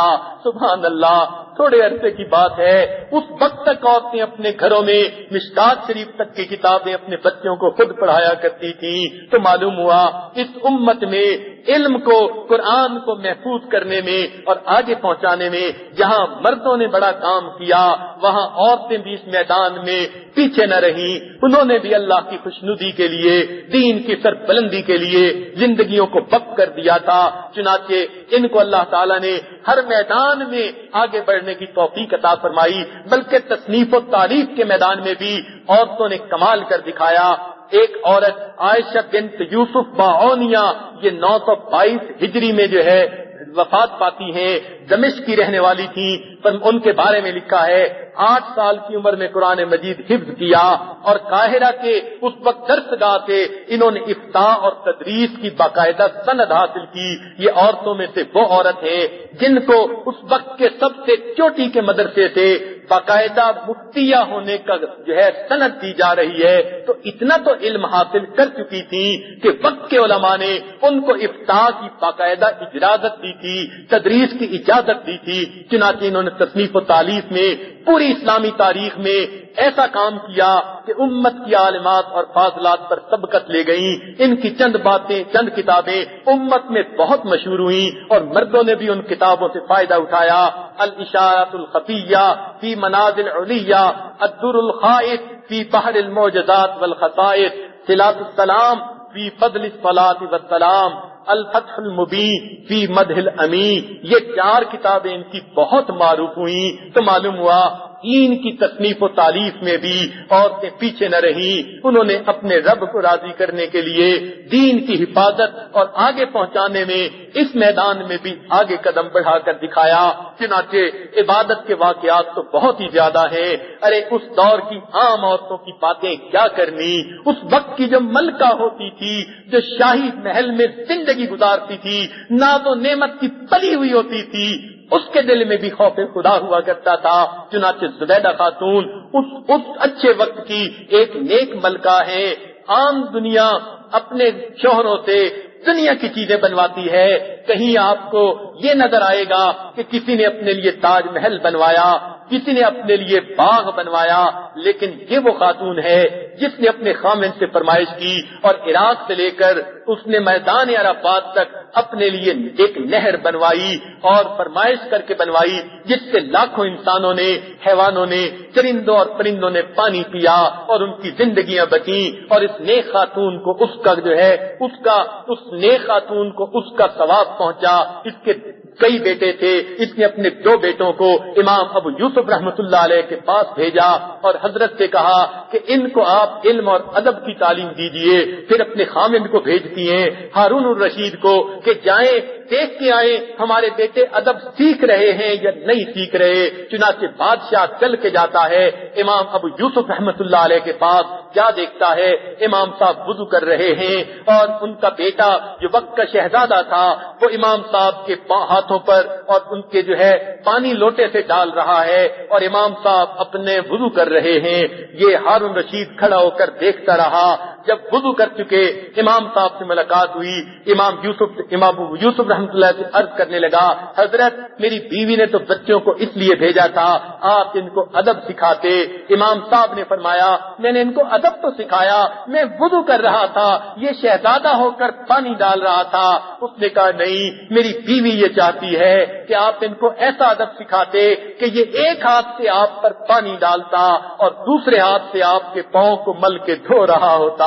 سبحان اللہ. اس وقت کے بادشاہوں میں بھی یہ تڑپ ہوتی تھی اور ان کی بیویوں میں بھی تڑپ ہوتی تھی ہماری اولادیں ایسا علم اور ادب حاصل کریں. چنانچہ زبیدہ خاتون کے حالات زندگی میں لکھا ہے اس نے 100 خادمائیں گھر میں ایسی رکھی ہوئی تھیں جو حافظہ تھیں، قاریہ تھیں، اور ہر حافظہ کے ذمہ تھا ہر دن میں روزانہ 3 پارے قرآن مجید کی تلاوت کرے. چنانچہ 300 مرتبہ قرآن مجید روز پڑھا جاتا تھا. شاہی محل میں شہد کے مکھیوں کی بنبناہٹ کی طرح ہر طرف قرآن کی آوازیں آتی تھی. آج اگر اللہ تعالیٰ کسی کو مال دے دے اس کے گھر سے ٹی وی کی میوزک کی آوازیں آ رہی ہوتی ہیں، مگر یہ کیسی نیک عورتیں تھیں، اللہ کی نیک بندیاں تھیں کہ ان کے گھروں سے سارا دن قرآن پاک پڑھنے کی آوازیں آ رہی ہوتی تھیں. اسی طرح غیاث الدین خلجی جو بادشاہ گزرا ہے افغانستان کا، اس کے بارے میں آتا ہے کہ شاہی محل میں اس کی بیوی نے 1000 حافظات کو رکھا ہوا تھا اور 1000 حافظات تھوڑی تھوڑے گروپ کی شکل میں 24 گھنٹے قرآن پاک پڑھتی رہتی تھی. محل میں قرآن پاک ہر وقت پڑھا جاتا تھا. اس وقت کی سبحان اللہ ان نیک خواتین کا شوق یہ ہوتا تھا ہم قرآن کے گلشن میں بیٹھ کر اپنا وقت گزاریں، ہر طرف سے قرآن کی آوازیں ہمارے کانوں میں آتی رہیں. یہی نہیں کہ وقت کی امیر عورتوں کا یہ شوق ہوتا تھا، بلکہ وہ جو غریب بچیاں گھروں میں ہوتی تھیں وہ بھی قرآن پاک خوب پڑھتی تھیں اور اپنا وقت قرآن کی خدمت میں گزارتی تھیں. بلکہ قاریہ بشیر النساء جو دختر ہیں حافظ بدر الاسلام عثمانی کی 1285 ہجری میں ان کی وفات ہوئی، 15 سے 20 پارے روزانہ پڑھا کرتی تھیں. معلوم ہوا یہ عورتیں جہاں دین کے علم میں آگے بڑھیں وہاں عمل میں بھی آگے بڑھ گئیں. اللہ رب العزت نے ان سے دین کا کام لیا، بلکہ عورتوں نے دنیاوی علوم میں بھی پاک کمال کر دکھائے. کتابوں میں لکھا ہے کہ علیہ بنت المہدی، عائشہ بنت احمد اور دلاوہ بنت خلیفہ مستقی باللہ یہ عورتیں شاعرات میں سے تھی. اسلام کے بارے میں حمد اور نعت لکھا کرتی تھیں اور ان کے شعر اپنے وقت میں بڑے مقبول ہوا کرتے تھے. اسی طرح ام الحسن جو بنت ہیں ابو جعفر تنجالی کی، اپنے وقت کی ماہر طبیبہ تھی. عورتیں اپنا علاج کروانے کے لیے ان کے پاس جایا کرتی تھی اور طبیبہ زینب کا نام تو آنکھوں کی ماہر ڈاکٹر کے نام سے اسلامی تاریخ میں بہت نمایاں اور معروف ہے، تو گویا عورتیں اس وقت اپنا علاج کروانے کے لیے عورتوں کے پاس جاتی تھیں جو اپنے وقت کی بڑی بڑی فزیشین ہوا کرتی تھیں. تو دین کے میدان میں ان دنیا کے ضروری علوم میں عورتیں پیچھے نہ رہیں، انہوں نے اپنی زندگی با مقصد گزاری. تو عورتوں کو یہ بات ذہن نشین کر لینی چاہیے، وہ فقط گھروں میں سموسے بنانے کے لیے پیدا نہیں ہوئی، وہ گھر کے اندر کھانے بنانے کے لیے پیدا نہیں ہوئی، بلکہ فقط گھر کے اندر بچوں کو بڑا کرنے کے لیے پیدا نہیں ہوئی، وہ تو دین کے لیے پیدا ہوئی ہیں، اپنے رب کو راضی کرنے کے لیے پیدا ہوئی ہیں. گھر کے کھانے پکانے بھی حصہ ہے اس زندگی کا، گھر کو صاف رکھنا بھی زندگی کا حصہ ہے، خاوند کو خوش رکھنا بھی زندگی کا حصہ ہے، اپنے والدین اور دوسرے بچوں کا خیال رکھنا بھی زندگی کا حصہ ہے.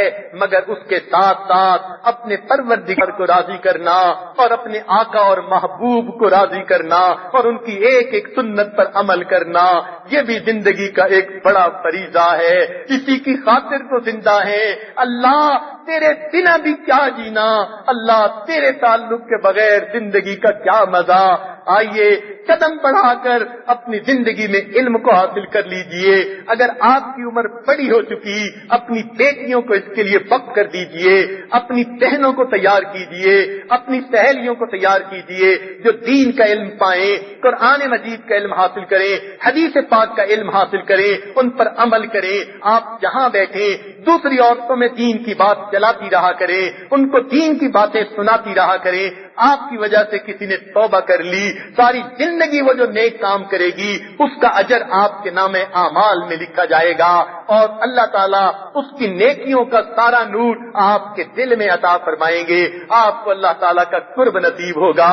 چنانچہ قیامت کے دن وہ علماء عورتیں یا علماء مرد جنہوں نے زندگی علم کے سیکھنے سکھانے میں لگا دی ہوگی، قرآن پڑھنے پڑھانے میں لگا دی ہوگی، ان کے بارے میں آتا ہے کہ نبی علیہ السلام حوض کوثر پہ موجود ہوں گے. امت کے عام لوگ جائیں گے، پیاسے ہوں گے، ان کو فرشتے آب کوثر پلایا کریں گے. لیکن جب امت کے علماء یا امت کی عالمات فاضلات جائے گی، روایت میں آتا ہے اللہ کے محبوب اپنے ہاتھوں سے جام بھر کر ان کو پینے کے لیے دیں گے.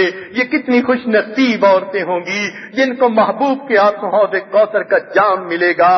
چنانچہ ہمیں چاہیے ہم نیکی پر زندگی گزاریں. اس امت میں ایسی ایسی نیک خواتین گزری. عبداللہ ابن مبارک رحمت اللہ علیہ فرماتے ہیں کہ میں نے ایک مرتبہ ایک ایسی عورت کو دیکھا جو قرآن پاک کی آیتوں سے ہی جواب دیا کرتی تھی. المرأۃ متکلمۃ بالقرآن، جو ہر بات کے جواب میں قرآن کی آیت پڑھ دیا کرتی تھی. لمبی بات ہے، وقت کی کمی کی وجہ سے اس وقت یہ عاجز پورا نہیں کر سکتا، ورنہ موقع کے تو بڑی مناسب تھی. عبداللہ ابن مبارک رحمت اللہ علیہ فرماتے ہیں میں نے جتنی بھی باتیں اس سے کی، میری ہر بات کے جواب میں قرآن کی آیت پڑھ دیتی. میں نے اس کے بیٹے سے پوچھا تیری ماں کا کیا معاملہ ہے؟ وہ کہنے لگا میری ماں قرآن پاک کی عالمہ ہے، حدیث کی حافظہ ہے، اس کے دل میں قیامت کے دن اللہ کے سامنے کھڑا ہونے کا ایسا جو ہے خوف موجود ہے. پچھلے 20 سال سے اس نے قرآن کے لفظ کے سوا کوئی لفظ اپنے منہ سے نہیں نکالا. تو جب قیامت کے دن ایسی نیک عورتیں کھڑی ہوں گی کہ 20 سال ان کی زبان سے قرآن کے لفظ کے سوا کوئی دوسرا لفظ نہیں نکلا ہوگا، تو وہاں پر آج ہماری بہو بیٹیاں، ہماری بیویاں جب کھڑی ہوں گی، زبان سے غیبتیں ہوں گی، جھوٹ ہوں گے، دوسروں پر جو ہے وہ بدگمانیاں اور عیب بہتان باندھے ہوئے ہوں گے. اللہ تعالیٰ پھر ان سے پوچھیں گے بتا تو نے فلاں کو ذلیل کیوں کہا، فلاں کو کمینہ کیوں کہا، فلاں کو بے ایمان کیوں کہا، فلاں کو ریاکار کیوں کہا. تو میری بہن سوچ تو صحیح، پھر اللہ کے سامنے کیسے جواب دے سکیں گی. آج وقت ہے اپنی زندگی کو نیکوکاری پر گزارنے کا، اپنی زندگی کو شرم و حیا اور تقوی و طہارت پر گزارنے کا. اللہ رب العزت کے ہاں پاک دامن عورت کا بڑا مقام ہے. شیخ عبد القادر شیخ عبد الحق محدث دہلوی رحمت اللہ علیہ فرماتے ہیں دہلی میں ایک مرتبہ بارش نہیں ہوتی تھی، شہر کے سارے علماء میدان میں اکٹھے ہوئے، مرد عورتیں اکٹھے ہوئے، اپنے جانوروں کو بچوں کو بھی لے کر آئے، صبح سے لے کے عصر تک دعا مانگتے رہے، دھوپ کے اندر کھڑے ہو کر قحط تالی ہے، اے مالک بارش عطا فرما دے، بارش کے کوئی آثار نہیں تھے۔ فرماتی ہیں ایک نوجوان کسی کو اپنے اونٹ پر سوار کیے لے جا رہا تھا، وہ قریب سے گزرا، کھڑا ہوا، آ کر پوچھا لوگ کیوں جمع ہیں؟ لوگوں نے بتایا کہ بارش کی دعائیں مانگ رہے ہیں۔ سارا دن روتے گزر گیا، مرد عورتیں رو رہے ہیں، بچے چیخ رہے ہیں، لیکن اللہ کی رحمت متوجہ نہیں ہوئی۔ وہ نوجوان کہتے ہیں اچھا میں بھی دعا کرتا ہوں۔ وہ اس اپنی اونٹ کی سواری کے پاس گیا، وہاں جا کر اس نے دعا مانگی۔ دیکھتے دیکھتے آسمان پر بادل آئے، بارش برسنے لگی۔ علماء اس کی طرف بھاگے کہ یہ کون مقبول اور مستجاب الدعوات بندہ ہے۔ چنانچہ جب اس کے پاس جا کر انہوں نے پوچھا کہ بتاؤ تم نے کیا دعا مانگی، وہ کہنے لگا اس اونٹ کے اوپر میری والدہ ہے اور جنہوں نے اتنی پاک دامنی کی زندگی گزاری کہ نہ کبھی غیر محرم کو دیکھا، نہ کبھی غیر محرم نے ان کو دیکھا۔ میں نے آ کر ان کی چادر کا دوپٹہ پکڑا، ان کے دوپٹے کا کونا پکڑا اور اللہ سے دعا مانگی، اے اللہ میں ایسی پاک دامن ماں کا بیٹا ہوں، اگر تیرے ہاں اس کی پاک دامنی کا کوئی مقام ہے اپنے بندوں پر بارش عطا فرما۔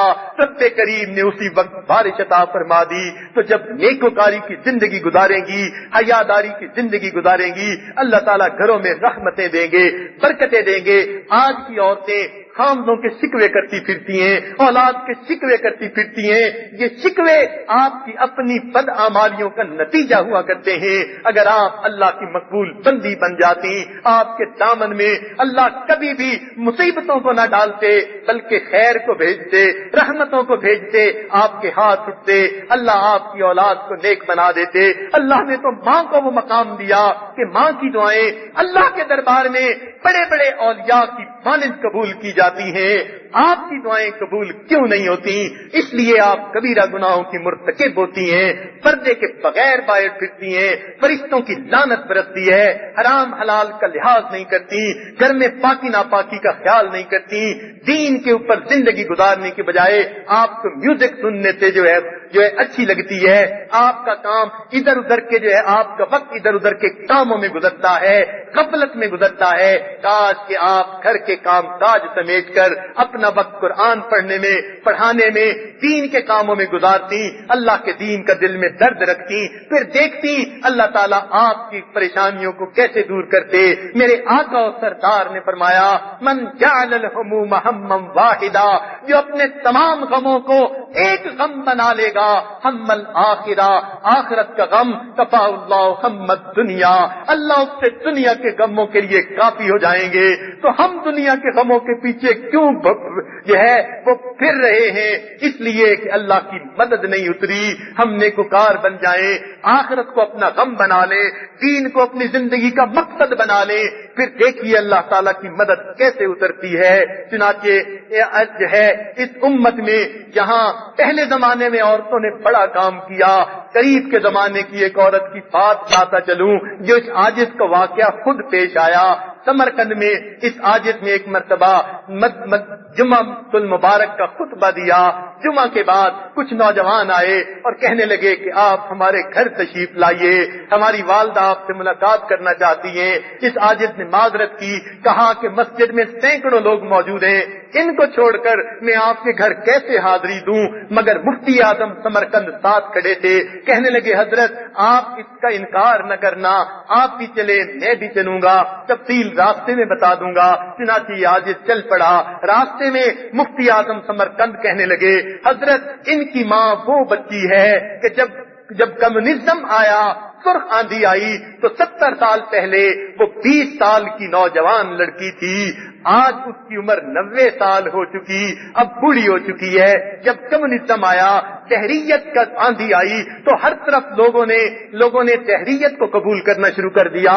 یہ نوجوان بچی دل میں دین کا ایسا درد رکھتی تھی، یہ اپنی سہیلیوں کو، دوسری عورتوں کو بے بانگے دہل کھلے اعلان کھلے طور یہ دین کی طرف بلاتی، کلمہ پڑھاتی، ان کو دین کی طرف مائل کرتی. اس کی وجہ سے سینکڑوں عورتوں نے کلمہ پڑھا، تحریت سے توبہ کی. ہمیں ہر وقت فکر ہوتی جوان العمر بچی ہے، کہیں پولیس والوں نے پکڑ لیا، عزت خراب ہوگی، اس کو پھانسی پہ لٹکا دیں گے. ہم اسے سمجھاتے کہ بیٹی تمہارا دین کا جذبہ قابل قدر ہے، مگر اپنی جان اور اپنے عزت و ناموس کا بھی خیال کرو. یہ کہتی میرا محافظ اللہ ہے، ذرا نہ گھبراتی. اس نے اپنی ساری زندگی اسی طرح عورتوں کو دین کی جو ہے وہ طرف بلایا اور ان کو ایمان والا بنایا، حتیٰ کہ ہزاروں عورتیں اس کی وجہ سے کلمہ پڑھنے والی بن گئیں. اس وقت یہ جوان لڑکی تھی، آج یہ 90 سال کی بڑھیا ہے، اس کے جوان بیٹے ہیں. جب اس نے سنا پاکستان سے کوئی عالم شیخ آئے ہیں، دل میں اس کے چاہت ہوئی کہ میں بھی ایک شیخ سے سلام عرض کر کے ان سے ملاقات کا شرف حاصل کروں. اس لیے اس نے پیغام بھیجا کہ آپ آئیے. جب اس ساجد نے یہ باتیں سنی، دل میں بہت جو ہے ان کی عزت آئی، احترام آیا، اور دل میں خیال آیا ایسی نیک خاتون سے تو میں جاتے ہی دعائیں لوں گا. چنانچہ یاجد جب ان کے گھر پہنچا، صاحب فراش تھی، بیمار تھی، بستر پر لیٹی ہوئی تھی اور ان کے اوپر ایک چادر ڈال دی گئی تھی. یہ فقیر ان کی چارپائی کے قریب جب پہنچا، السلام علیکم کہا. انہوں نے جواب دیا تو میں نے ان سے گزارش کی کہ آپ سب سے پہلے میرے لیے دعا فرما دیجئے. اس نے پردے کے اندر سے ہاتھ اٹھا دیے اور سب سے پہلے یہ الفاظ کہے، خدایا ایمان سلامت رکھنا. اس عاجز کو ایمان کی قدر جو اس دن ملی وہ اس سے پہلے کبھی نہیں ملی تھی کہ جس جوان بچی نے 20 سال کی عمر سے لے کر 90 سال کی عمر تک لوگوں کو ایمان کی دعوت دی، اب آخری وقت میں جب بستر پر لیٹی ہوئی ہے دعا کے لیے کہا جاتا ہے تو پہلی بات یہ کہتی ہے، خدایا ایمان سلامت رکھنا. سبحان اللہ. معلوم ہوا جیسے مرد لوگ دین کے لیے قربانیاں دیتے ہیں، عورتوں نے بھی دین کے لیے قربانیاں دی اور اس میدان میں وہ پیچھے نہ رہیں. حتیٰ کہ اگر آپ کو مردوں میں خالد ابن ولید رضی اللہ عنہ کا نام نظر آئے گا کہ وہ بڑے مجاہد تھے اور میدان جہاد میں اسلام کی سربلندی کے لیے لڑا کرتے تھے، تو پھر آپ کو خولا کا بھی تو نام نظر آئے گا. حضرت درار لانو کی بہن ہے، ایک مرتبہ درار لانو کفار کے ہاتھوں گرفتار ہو گئے. خالد ابن ولید عنہ فرماتے ہیں ہم مسلمان تھوڑے تھے، کافر بہت زیادہ تھے، تھک چکے تھے. چنانچہ انہوں نے درار لانو کو گرفتار کر لیا، لے کر جانے لگے. میں نے دیکھا ایک سوار آیا، سواری پر سوار ہے، ہاتھ میں تلوار ہے، اس نے اپنے چہرے پر نقاب ڈالا ہوا ہے، ڈھاٹا باندھا ہوا ہے، یعنی آنکھیں ننگی اور باقی چہرہ چھپا ہوا ہے، اور وہ بھی تلوار کے ساتھ کافروں کو قتل کر رہا ہے. اور اس کی شجاعت اور بہادری ایسی تھی، کافر پیچھے ہٹتے چلے گئے، سوار پٹتا گیا، حتیٰ کہ جہاں درار لانو کو وہ لے کر جا رہے ان پر اس نے حملہ کیا. اس کی دہشت ایسی تھی، ہیبت ایسی تھی، کافروں کو ملی گاجروں کی طرح اس نے کتر کے رکھ دیا تھا. لوگ بھاگ گئے، اس نے درار لانو کو چھڑوایا اور چھڑوا کر وہ سوار جب واپس آیا، میں درار لانو کو دیکھ کر خوش ہوا. میں نے اس سوار سے پوچھا من انتا، تو کون ہے کہ تو نے اتنی شجاعت کا مظاہرہ کیا؟ تو جواب میں ایک عورت کی آواز آئی، میں خولا درار کی بہن ہوں. میں نے دیکھا میرے بھائی کو گرفتار کر لیا گیا، میں نے سوچا اپنے بھائیوں کی مدد کے لیے بہن کو تلوار پکڑنی پڑے گی، چنانچہ میں نے قتال کیا، اپنے بھائی کو آزاد کروا لیا. تو اگر خالد ابن ولید سیف اللہ کا نام نظر آتا ہے تو پھر اسلامی تاریخ میں خولا کا بھی تو نام نظر آتا ہے. اگر مردوں میں صدیق اکبر کا نام نظر آتا ہے تو پھر عائشہ صدیقہ کا نام بھی تو نظر آتا ہے. اگر مردوں میں بلال جانوں کی قربانیاں نظر آتی ہیں تو پھر سیدہ زنیرہ کی بھی تو قربانیاں موجود ہیں. اگر حسن حسین وہ جنت کے نوجوانوں کے سردار بتائے گئے تو سیدہ فاطمہ کو بھی تو عورتوں کی جنتی عورتوں کی سردار بتایا گیا. اگر فقہ میں عبداللہ ابن مسعود امام الفقہا ہیں تو سیدہ عائشہ صدیقہ بھی تو بڑی فقیہہ ہیں. اور اگر عبادت گزاروں میں صوفیاء میں حسن بصری کا نام آتا ہے تو پھر رابعہ بصری کا بھی تو نام موجود ہے. معلوم ہوا نیک دیندار عورتوں نے دین کے ہر میدان میں اللہ کی رضا رضا کے لیے دین کی خدمت کی. آج پھر وہی وقت آ چکا. عورتوں کو چاہیے فقط گھر کے کام کاج میں اپنے آپ کو نہ الجھائے رکھیں، بلکہ دین کو اپنا مقصد زندگی بنائیں اور دین کی تعلیم دینے میں، حاصل کرنے میں اپنی زندگی کو لگائے رکھیں. اپنے گھر کے ماحول کو نیکی پر بنائیں. اللہ تعالیٰ ان کو رضا، اپنی رضا عطا فرمائیں گے. نبی علیہ السلام نے فرمایا بدل اسلام غریبا وسیعود غریبا. اسلام ایک وقت غریب تھا اور ایک وقت قیامت کے دن آئے، قیامت کے قریب آئے گا جب یہ خود غریب بن جائے گا. لوگ سمجھتے ہیں اسلام ضعیف بن چکا ہے. ضعیف نہیں، ضعیف تو کمزور کو کہتے ہیں. اسلام جیسے قرن اول میں طاقتور تھا، آج بھی اسلام کی طاقت اور اس کا انجذاب ویسا ہی ہے. البتہ آج کے دور میں اسلام پردیسی بن چکا. اپنوں میں رہتے ہوئے اسلام پردیسی ہے. مسلمان اپنے گھر میں نبی علیہ السلام کی سنتوں کو ذبح کرتے ہیں. کوئی دکھ کرنے والا نہیں ہوتا. محبوب کی تعلیم کو گھروں سے نکال دیتے ہیں. کوئی اس پہ دکھ کرنے والا نہیں ہوتا. تو اسلام اپنوں میں پردیسی بن کے زندگی گزارتا ہے. قرآن گھر میں موجود ہوتا ہے. نہ کوئی مرد ہاتھ لگاتا ہے، نہ کوئی عورت ہاتھ لگاتی ہے. مہینوں پہ مہینے گزر جاتے ہیں، بچے نہیں پڑھتے. نہ ماں کو خیال، نہ خامد کو خیال. 5 انگلیاں برابر نہیں ہوتی. نیک لوگ بھی موجود ہیں، مگر آپ دوسری جانب بھی تو نظر ڈالیں. کتنے لوگ ہیں جن کے بچے مسجد کی طرف نہیں آتے، نیکی کی طرف نہیں آتے، بچیاں ان کی صحیح پردہ نہیں کرتی، دین کی طرف عمل نہیں کرتی. لہذا آج اس بات کی ضرورت ہے ہم دین کو اپنا غم بنا کر اپنے رب کی اپنے رب کی رضا حاصل کرنے کے لیے، دین کی سربلندی کے لیے اپنی زندگیوں کو پیش کریں. عورتوں کو چاہیے اپنے دل میں نیت کریں، آج کے بعد میری زندگی کا مقصد دین کا علم حاصل کرنا، دوسروں تک پہنچانا، خود بھی عمل کرنا، دوسروں کو بھی عمل کی طرف بلانا. اللہ تعالیٰ آپ کی اس نیت کو قبول فرما لے اور قیامت کے دن اللہ تعالیٰ آپ کو علماء صلحاء کی صفوں میں جگہ عطا فرما دے. وما ذلک علی اللہ بعزیز. اللہ تعالیٰ کے لیے یہ کام کوئی مشکل نہیں. وآخر دعوانا ان الحمد للہ رب العالمین. سب عورتیں تھوڑی دیر کے لیے مراقبہ کر لیجئے. نفس سرکش کو اب تو یا رب غلام تیرا بناؤں گا. اپنے نفس سرکش کو اب تو یا رب غلام تیرا. میں چھوڑ کر کاروبار سارے کروں گا ہر وقت کام تیرا. کیا کروں گا بس اب الہی ذکر ہی صبح و شام تیرا. جماؤں گا دل میں یاد تیری، رٹوں گا ہر وقت نام تیرا. ہر دم کروں گا اے میرے باری اللہ اللہ اللہ اللہ اللہ اللہ اللہ اللہ. رہا میں دن رات غفلتوں میں، اب بس یوں ہی زندگی گزاری. رہا میں دن رات غفلتوں میں، اب بس یوں ہی زندگی گزاری. کیا نہ کچھ کام آخرت کا، کٹی گناہوں میں عمر ساری. بہت دنوں میں نے سرکشی کی، مگر ہے اب سخت شرمساری. میں سر جھکاتا ہوں میرے مولا، میں توبہ کرتا ہوں میرے باری.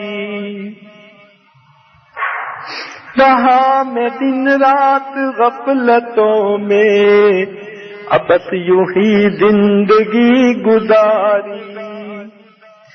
کیا نہ کچھ کام آخرت کا، کٹی گناہوں میں عمر ساری.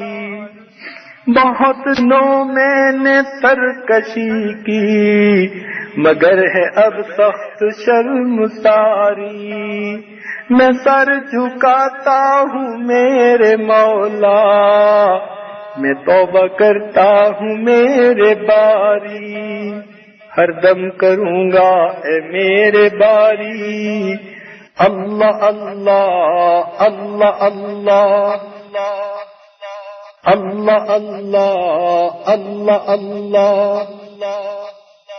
اللہ اللہ اللہ اللہ۔ دعا کیجیے۔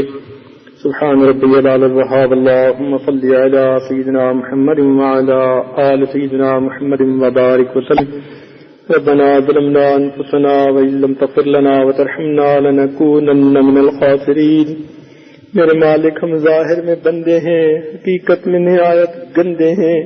اللہ ہمارے اندر کی گندگیوں کو دور فرما، ہمارے دلوں کی ظلمت کو دور فرما، ہمارے دلوں کی سختی کو دور فرما، ہمارے دلوں کو منور فرما، ہمارے دل کی دنیا کو آباد فرما۔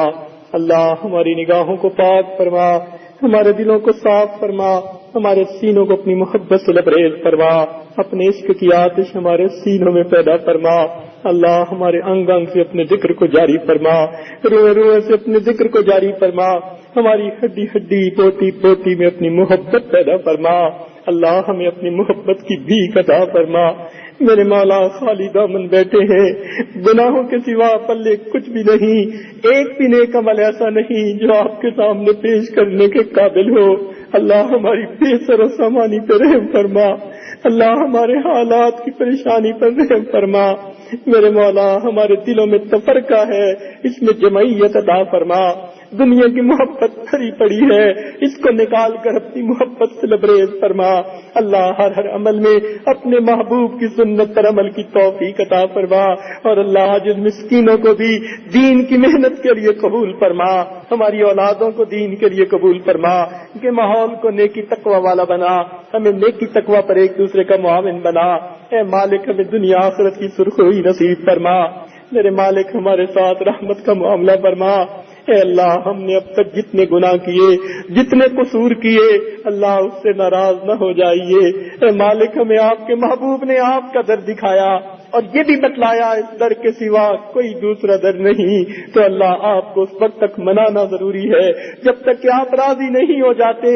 اللہ آپ راضی ہو جائیے۔ اے مالک، ہماری دعاؤں کو پھٹے کپڑے کی طرح کہیں منہ پہ نہ مار دینا، اللہ ہمیں اپنی نگاہوں سے نہ گرا دینا۔ اے مالک، اپنے در سے کہیں دھکے نہ دے دینا۔ رب کریم، اگر آپ نے در سے اٹھا دیا تو پھر سینے سے لگانے والا کوئی نہیں، جب آپ نے خالی لوٹا دیا تو جھولی میں ڈالنے والا کوئی نہیں۔ اللہ بدبخت بننے سے بچا لینا، اے میرے مالک شقیب بننے سے بچا لینا۔ رب کریم، جھولی میں بھر دینا، اپنی رحمت سے ہمیں عطا فرما دینا۔ اے اللہ، ہم نے غفلتوں بھری زندگی گزاری، آج اس بات کا احساس ہوا ہے، سچی توبہ کرتے ہیں۔ اللہ ہماری توبہ کو قبول فرما، آنے والے وقت کو گزرے وقت سے بہتر فرما، آنے والی زندگی کو گزری ہوئی زندگی کا کفارہ بنا۔ اے اللہ، جتنی مستورات ہاتھ اٹھائے بیٹھی ہیں، اللہ سب کے دل کی نیک مرادوں کو پورا فرما۔ اے مالک، ہم نے شریعت کا یہ سنا کہ باپ اگر گھر میں کوئی چیز لائے، بیٹے بھی ہوں بیٹیاں بھی ہوں، تو وہ بیٹی کو پہلے دے، اس عزت کی وجہ سے جو آپ نے عورت کو عطا کی۔ تو میرے مالک، جب آپ نے ہم عاجز مسکینوں کو بھی بیٹیوں کی عزت کرنے کا حکم دیا، اللہ یہ آپ کی بندیاں ہیں، آپ کے سامنے دامن پھیلائے بیٹھی ہیں۔ میرے مولا، یہ کس کے پاس جائیں اور دل کے دکھڑے کس کے سامنے کھولے؟ آپ ہی تو علیم بذات الصدور ہیں۔ رب کریم، ان کے دل کی جو بھی پریشانیاں ہیں ان کو دور کر دیجئے، جو بھی ان کے دل کے غم ہیں دور کر دیجئے، ان کے دلوں کو سکون عطا کر دیجئے، ان کو تقوی طہارت کی زندگی عطا کر دیجئے۔ اے مولا، ان کی دعاؤں کو قبول فرما لے۔ اے اللہ، یہ چل کے آئی ہیں، ان کے چل کے آنے کی لاج رکھ لیجئے۔ اے مالک، ہم نے تو دنیا داری کے لوگوں کو دیکھا کہ اگر کسی گھر گھر کی عورتیں کسی دوسرے کے پاس چل کے جائیں تو وہ تو قتل کے مقدمے بھی معاف کر دیتے ہیں، عورتیں چل کے آ گئیں، اس بات کو سامنے رکھتے ہوئے اللہ دنیا دار لوگ اگر قتل کے مقدمے معاف کر دیتے ہیں تو یہ آپ کی بندیاں آپ کے در پر چل کر آئی بیٹھی ہیں۔ میرے مالک آپ بھی ان کا اکرام فرما دیجئے، ان کی دعاؤں کو قبول کر لیجئے، اللہ آج ان کو اپنے اولیاء میں شامل فرما دیجئے۔ قیامت کے دن اے اللہ ان کو اپنے چہرے کا دیدار عطا فرمائیے، اور قیامت کا دن ان کے زندگی کے دنوں کا سب سے بہتر دن بنا دیجئے۔ رب کریم ہمیں خوشیوں کے ساتھ آج اپنے اے اللہ ان عورتوں کو اپنے گھروں لوٹا دیجئے۔ رب کریم دین کی محنت کے لیے قبول کیجئے۔ اے مالک ہماری ان دعاؤں کو قبول فرمائیے۔ آپ سے نبی صلی اللہ علیہ وسلم نے جو خیریں مانگی سب خیریں عطا فرما دیجئے، جن شرور سے پناہ مانگی اللہ ان شرور سے پناہ عطا فرما دیجئے۔ اے اللہ ان عورتوں کو نبی علیہ السلام کی سنتوں کو زندہ کرنے کے لیے قبول کر لیجئے، وقت کے رسم و رواج بدعات کو توڑنے کے لیے اللہ ان کو مجاہدوں جیسی زندگی گزارنے کی توفیق عطا فرما دیجئے۔ ربنا تقبل منا انك انت السميع العليم تب علينا انك انت التواب الرحيم صلى الله تعالى على خير خلقه سيدنا محمد وآله وأصحابه أجمعين برحمتك يا أرحم الراحمين أرحم الراحمين أرحم الراحمين أرحم الراحمين أرحم الراحمين أرحم الراحمين أرحم الراحمين أرحم الراحمين أرحم الراحمين أرحم الراحمين